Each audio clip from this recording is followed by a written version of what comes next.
সব শেষে আল্লাহর হাবিব সাল্লাল্লাহু আলাইহি ওয়াসাল্লাম সুপারিশ করার অনুমতি পাবেন, যেদিন কেউ সুপারিশ করতে পারবে না। সবাই বলবে নফসি নফসি নফসি নফসি, থার থার করে কাঁপবে। এক একজন নবী, ইব্রাহিম আলাইহিস সালাম, ঈসা আলাইহিস সালাম, মুসা আলাইহিস সালাম থার থার করে কাঁপবে।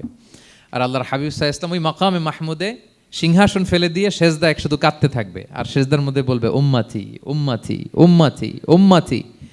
হে আল্লাহ, আপনি আমার গুনাহগার উম্মতকে বাঁচান। আল্লাহ, আপনি আমার গুনাহগার উম্মতকে বাঁচান।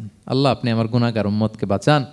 আল্লাহ তাআলা এটা সহ্য করতে না পেরে জিবরাইল আলাইহিস সালামকে বলবেন যে ওয়াসআলহু মা ইউবকিক, জিবরাইল যাও জিজ্ঞেস করো তো আমার বন্ধু এত কাঁদে কেন, কি চায় জিজ্ঞেস করো। তো আল্লাহর হাবিব সাল্লাল্লাহু আলাইহি ওয়াসাল্লাম বলবেন আল্লাহুম্মা উম্মতি উম্মতি, আল্লাহ আমার উম্মতকে বাঁচান, আমার গুনাহগার উম্মতকে বাঁচান। আল্লাহ তাআলা এবার জিবরাইল মারফত বলবেন যে ইযহাব ইলা মুহাম্মদ সাল্লাল্লাহু আলাইহি ওয়াসাল্লাম, যাও মুহাম্মদের কাছে যাও, ওয়াকুল লাহু, তাকে বলো দুনিয়াতে যেমনি কখনো কষ্ট পেতে দেই নাই, বারবার তাকে হ্যাপি করেছি, খুশি করেছি। ওয়া ইন্না সানুরদিকা ফি উম্মাতিকা ওয়ালা নাসুউক, আজকের এই কঠিন দিনেও আমার হাবিবকে আমি কষ্ট দিব না, তার উম্মতের ব্যাপারেও তাকে আমি খুশি করে দেব।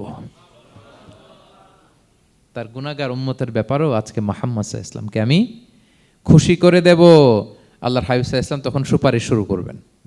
আল্লাহু আকবার, আল্লাহু আকবার। ওয়ালা সাউফা ইউতিকা রাব্বুকা ফাতারদা, নবী হে আপনাকে এত নেয়ামত দিব আপনি নিয়ে কুলাতে পারবেন না। সব শেষে এই গুনাহগার উম্মতকে সুপারিশ করে জাহান্নাম থেকে নাম কাটিয়ে সবাইকে নিয়ে তিনি একটা ফ্ল্যাগ হাতে নিয়ে তিনি জান্নাতের দিকে ছুটবেন। ওই ফ্ল্যাগের মধ্যে লেখা থাকবে আলহামদু। কি লেখা থাকবে? মানে প্রশংসা, প্রশংসার পতাকা। নিজেও তো প্রশংসিত। মুহাম্মদ মানে কি জানেন? মুহাম্মদ মানে কি? প্রশংসিত। এই কারণে মুহাম্মদ সাল্লাল্লাহু আলাইহি ওয়াসাল্লামকে মক্কার লোকেরা গালি দিয়েও শান্তি পেত না। মানে যদি বলি এই প্রশংসিত লোকটা খারাপ, কথাটা হইল? প্রথমে আগে বলা লাগে কি? প্রশংসিত। মুহাম্মদ মানে কি? তো এই জন্য মক্কার লোকেরা রাসূল সাল্লাল্লাহু আলাইহি ওয়াসাল্লামকে মুহাম্মদ না বলে ডাকতো মুদাম্মাম, মানে নিন্দিত। তো মুদাম্মাম তো রাসূলের নাম না, রাসূল সাল্লাল্লাহু আলাইহি ওয়াসাল্লামের নাম কি? মুহাম্মদ, প্রশংসিত। এই জন্য গালি দিয়েও তারা মজা করতে পারতো না, সুবিধা করতে পারতো না।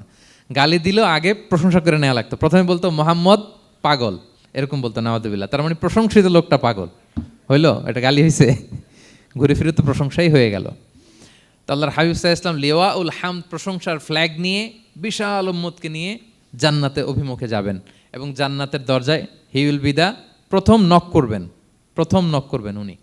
তখন জান্নাতের রক্ষী ফেরেশতা বলবে মান আনতা, কে? আল্লাহর হাবিব সাল্লাল্লাহু আলাইহি ওয়াসাল্লাম বলবেন আনা মুহাম্মদ, আমি মুহাম্মদ।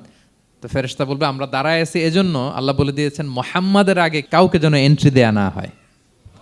আপনার আগে যেন কারো জন্য জান্নাতের দরজা না খুলি, স্পেশাল উপর থেকে অর্ডার আছে। আপনি যেহেতু নক করেছেন, ওয়েলকাম, আসেন। পুরো উম্মাহ নিয়ে আল্লাহর হাবিব সাল্লাল্লাহু আলাইহি ওয়াসাল্লাম জান্নাতে ঢুকবেন। ওয়ালা সাউফা ইউতিকা রাব্বুকা ফাতারদা, নবী হে আপনাকে অচিরেই এত নেয়ামত দিব আপনি সন্তুষ্ট